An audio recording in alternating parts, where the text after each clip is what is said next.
Media మిత్రులందరికీ, print and electronic media, photo video journalist అందరికీ పేరు పేరు నమస్కారం.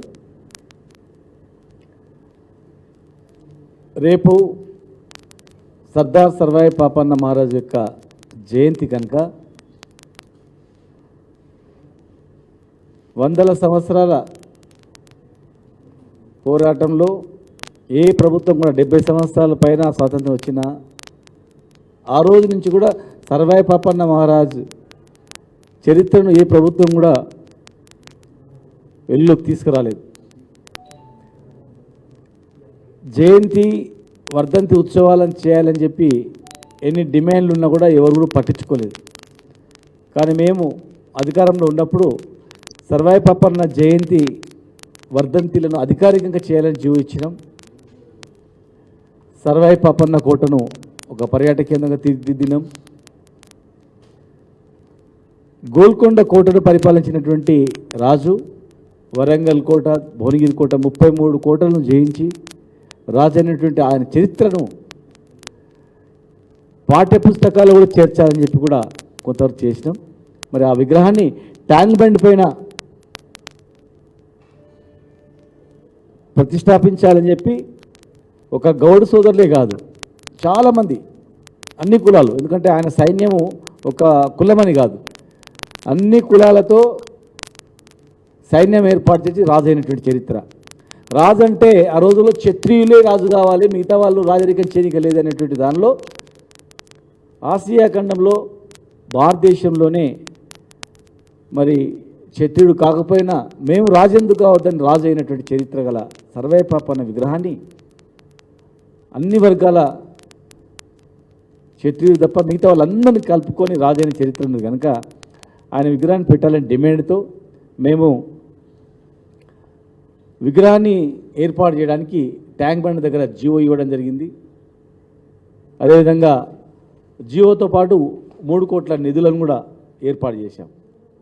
ఇవన్నీ 3 కోట్ల నిధులను కూడా బీసీ కార్పొరేషన్ ఇప్పించడం జరిగింది.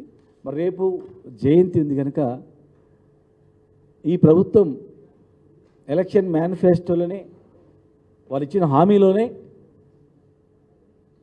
సర్వాయి పాపన్న పేరు మీద జనగామ జిల్లాకు మేము మారుస్తామని చెప్పి అనేక రకాల వాగ్దానాలు చేయడం జరిగింది.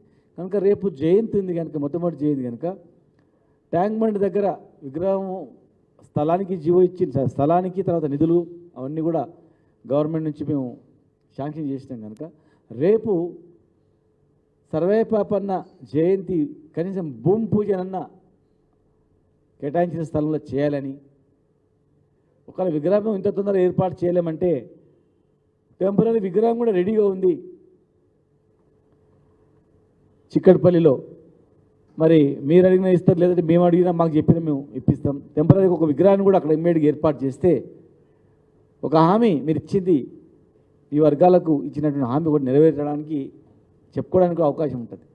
కనుక రేపు అక్కడ కనీసం భూమి పూజన చేయండి, ఒక పెద్ద ఫోటో పెట్టినా ఒక ఫోటోకు పూజ చేసి ఆ స్థలం దగ్గర చేయాలని సర్వాయి పాపన్న జిల్లాను చేస్తామని కనుక రేపు జయంతి రోజే మీరు అందం చేస్తే ఇంకా బాగుంటుందని చెప్పని, అదేవిధంగా వైన్ షాప్లలో రిజర్వేషన్ కూడా 20% పెంచుతామని చెప్పి మీ మేనిఫెస్టోలోనే ఉంది, మీరు ఇచ్చినటువంటి హామీలలోనే ఉంది కనుక మరి ఆ ఇచ్చిన హామీని కూడా ఈ కులానికి సంబంధించింది కనుక రేపు ఆ 20% పెంచినట్లు బార్ అండ్ రెస్టారెంట్లో వైన్ షాప్లలో 20% పెంచినట్లు జీవో ఇచ్చినట్లయితే ఆయన ఆత్మ ప్లస్ ఆయన అభిమానులకు ఈ వర్గాలకు చాలా సంతోషంగా ఉంటుందని చెప్పి మేము ప్రభుత్వాన్ని డిమాండ్ చేస్తూ ఉన్నాం.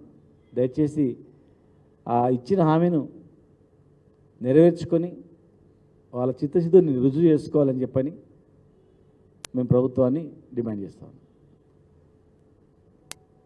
ఇంకా చాలా ఉన్నాయి, అది బీసీ వర్గాలకు ఇచ్చినటువంటివి అనేక సంక్షేమ పథకాలు, అవన్నీ ఈరోజు మాట్లాడడం. రేపు క్లియర్గా ఆయన జయంతి కనుక ఆయన పేరు మీద ఇచ్చిన హామీలు నెరవేర్చాలి రేపు అని చెప్పి మేము అడుగుతా ఉన్నాం. కొత్తగా స్థలం రాసిన అవసరం లేదు, నిధులకు వెతుక్కోవాల్సిన అవసరం లేదు. ₹1 ఖర్చు కాకుండా ఒక్క జీవోతోనే సర్వాయి పాపన్న జిల్లా మార్చినట్లు ఒక జీవోతోనే అయిపోతుంది, ఒక సంతకంతో అయిపోతుంది. కనుక దయచేసి మరి రేపు ప్రకటించాలని చెప్పి ప్రభుత్వాన్ని కోరుతా ఉన్నాం.